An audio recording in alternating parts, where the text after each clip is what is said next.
नमस्कार, आदाब, बहुत बहुत स्वागत है आपका मेरे YouTube चैनल पर। मैं हूं आपके साथ बुशरा खानम फहद। तो लगातार आप ये देख रहे हैं कि 2 दिन से दैनिक भास्कर और भारत समाचार को लेकर किस तरह से IT डिपार्टमेंट की छापेमारी जो है उनके दफ्तरों पर और जो उनके मालिक हैं उनके घरों पर जो है वो पड़ रहे हैं। और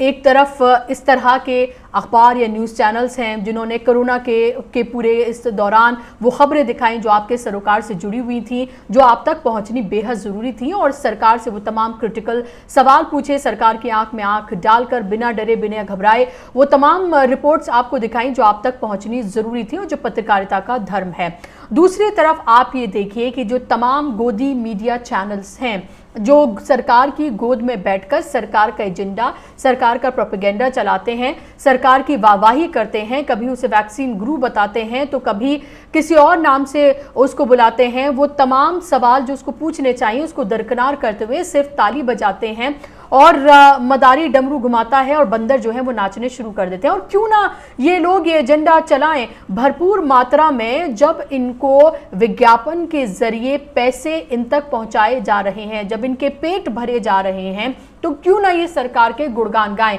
क्योंकि ज़मीर नाम की चीज़ तो इनके पास है नहीं। अगर ज़मीर जिंदा होता, अगर हक और सच की आवाज़ ये लोग उठाते और वाकई में थोड़ी सी भी इनके अंदर के मोराल जो है इनके अंदर जिंदा होते, तो शायद ये वो सवाल पूछते जो आपके सरोकार से जुड़े हुए थे। अब आप ये देखिए कि एक RTI के हवाले से ये खबर जो है वो सामने आई है कि किस तरह से अप्रैल 2020 और मार्च 2021 के बीच, यानी कि कोरोना काल के दौरान, सरकार ने विज्ञापन के लिए 160.31 करोड़ रुपए खर्च किए। और ये सारा पैसा जो है इन गोदी मीडिया जो चैनल्स हैं इनको यूपी सरकार की तरफ से, योगी सरकार की तरफ से दिए गए 160.31 करोड़ रुपए खर्च किए गए विज्ञापनों पर। जहां एक तरफ आपकी जेबें खाली हो रही हैं, जहां एक तरफ सरकार पेट्रोल डीजल पर किस तरह से आपसे टैक्स वसूली कर रही है, कारोबार आपके बंद हो रहे हैं, कोरोना की वजह से आपने त्राही की, अस्पतालों में आपको बेड्स नहीं मिले, ऑक्सीजन आपको वक्त पर नहीं मिली, दवाइयां आपको वक्त पर नहीं मिली, 8 महीने में सरकार को मिले एक लहर से दूसरे लहर के दौरान। और वो इस दौरान क्या कर रही थी, आप ये देखिए कि अप्रैल 2020 और मार्च 2021 के दौरान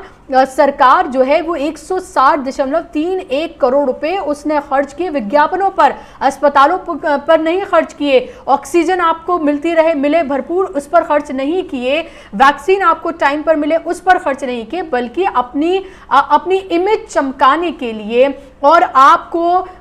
तक वो तमाम खबरें जो उसके एजेंडे में फिट होती हैं, जो उसकी वाहवाही उसको देती हैं, वो तमाम खबरें पहुंचाने के लिए सरकार ने 160.31 करोड़ रुपए खर्च किए अप्रैल 2020 और मार्च 2021 के बीच में। और ये RTI के तहत ये जो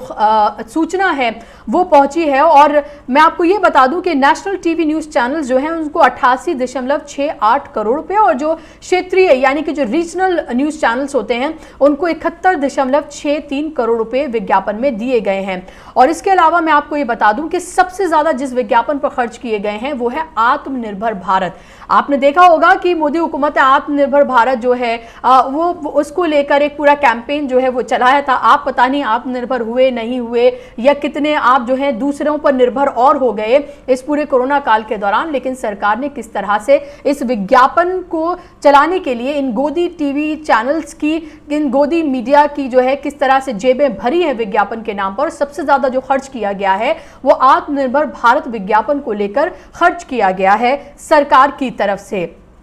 और इसके अलावा मैं आपको बता दूं कि टॉप पर जिस चैनल को सबसे ज्यादा एड्स दिए गए हैं वो है मुकेश अंबानी ग्रुप का। जी हां, भारत के सबसे अमीर आदमी के ग्रुप का जो चैनल है नेटवर्क 18, उसको 28.82 करोड़ रुपए के एड्स जो है वो दिए गए हैं। दूसरे नंबर पर आता है जी न्यूज़, उसको 23.48 करोड़ रुपए दिए गए हैं। तीसरे नंबर पर ABP आता है, उसको 18.19 करोड़ रुपए दिए गए हैं। इंडिया टुडे चौथे नंबर पर आता है, रिपब्लिक भारत 5वें नंबर पर आता है, RT नेटवर्क जो है वो 6ठे नंबर पर और 7वें नंबर पर आता है टाइम्स ग्रुप। और आपने देखा होगा कि किस तरह से नेटवर्क 18 और खास तौर पर जो उसका हिंदी न्यूज़ चैनल है और उस पर जो अमीश देवगन है किस तरह के वो प्रोग्राम्स करते हैं, किस तरह का प्रोपेगेंडा वो चलाते हैं, ये आप सब इससे वाकिफ़ हैं। और एक के बाद एक हम ये देखते हैं कि जो स्पेशल प्रोग्राम्स किए जाते हैं या इंटरव्यूज़ किए जाते हैं उसमें किस तरह से योगी को बुलाकर उनके स्पेशल इंटरव्यूज़ जो हैं वो किए जा रहे हैं। और आप ये देखिए कि आपको लेकर जिस तरह से आपको पूरे कोरोना काल के दौरान अस्पतालों में आपको बेड्स नहीं मिले, आपको ऑक्सीजन नहीं मिली, दवाइयाँ टाइम पर नहीं मिली, आप पेट्रोल डीजल के दाम किस तरह से आसमान छू रहे हैं। और जब ये कहा गया कि सुप्रीम कोर्ट में ये दाखिल की गई याचिका कि जिन परिवारों ने अपनों को खोया है उनको सरकार की तरफ से मुआवजा दिया जाए, तो सरकार की तरफ से ये कह दिया गया कि हमारे पास इतना पैसा नहीं है। और दूसरी तरफ आप ये देखें कि देश के सबसे बड़े प्रदेश के जो मुखिया हैं योगी, वो देखिए किस तरह से वो करोड़ों रुपया खर्च कर रहे हैं सिर्फ और सिर्फ अपनी इमेज चमकाने के लिए। और इसमें आप ये देखें कि भारत सरकार की तरफ से जो आत्मनिर्भर जो पूरा कैंपेन जो चलाया गया उसको लेकर सबसे ज्यादा पैसे खर्च किए गए हैं। और ये तो वो एड्स हैं जो टीवी चैनल्स पर चल रहे हैं। इसके अलावा आप लगातार देख रहे हैं कि किस तरह से यूपी नंबर 1 की अभी होर्डिंग्स जो है दिल्ली से लेकर उत्तर प्रदेश तक लगाई गई हैं, जगह जगह पर जो है वो लगाई गई हैं, पटा पड़ा है पूरा उत्तर प्रदेश। उस पर आप ये सोचिए कि किस तरह से जो आपकी जनता के जरिए, जो टैक्स के जरिए सरकार को पैसा दिया जाता है वो आपके ऊपर लगना चाहिए, आपकी डेवलपमेंट के लिए लगना चाहिए, आपकी फलाह बहबूद के लिए लगना चाहिए। लेकिन उसको देखिए किस तरह से एड्स के ऊपर जो है वो खर्च किया जा रहा है। और आप ये देखें कि इसमें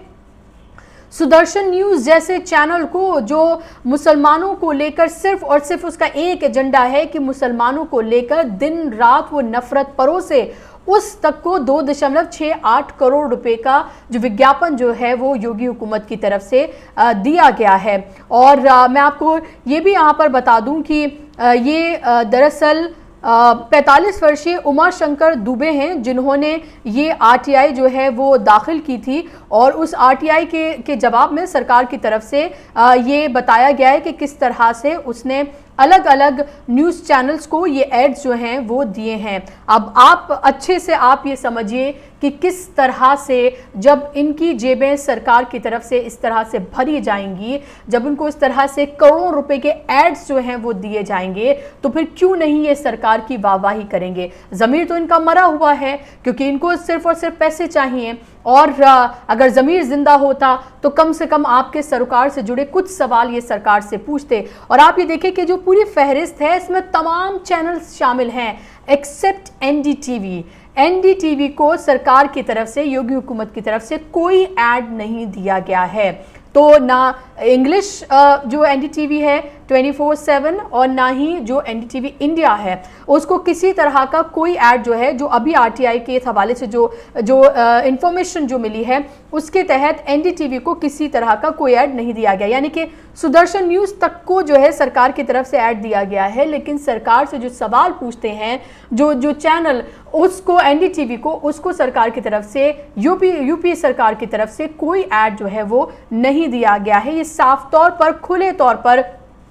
ये बताता है कि किस तरह से सरकार अपना एजेंडा चलाने के लिए अपने विज्ञापनों के जरिए इन टीवी चैनल्स को किस तरह से इनका मुंह बंद कर रही है। और अब ये आपको डिसाइड करना है कि जो कॉर्पोरेट बैक जो मीडिया है, जो सरकार के गोद में बैठकर जो मीडिया है, ये जिस तरह से झूठ परोसता है आपको, नफरत परोसता है आपको, और वो तमाम खबरें आपसे छुपाता है जो आपके सरोकार से जुड़ी हुई, आपको वो देखना है, या फिर आपको जो ऑल्टरनेटिव मीडियम है, जिस तरह से हम जैसे पत्रकार जो है आपके सामने सच्ची खबरें जो लेकर आते हैं, आपको उनको चुनना है। ये अब आप डिसाइड करें। आप मेरे चैनल को सब्सक्राइब जरूर करें, ज़्यादा से ज़्यादा लोगों तक शेयर करें। आप मुझे फेसबुक, इंस्टाग्राम और ट्विटर पर भी फॉलो कर सकते हैं। नमस्कार, आदाब।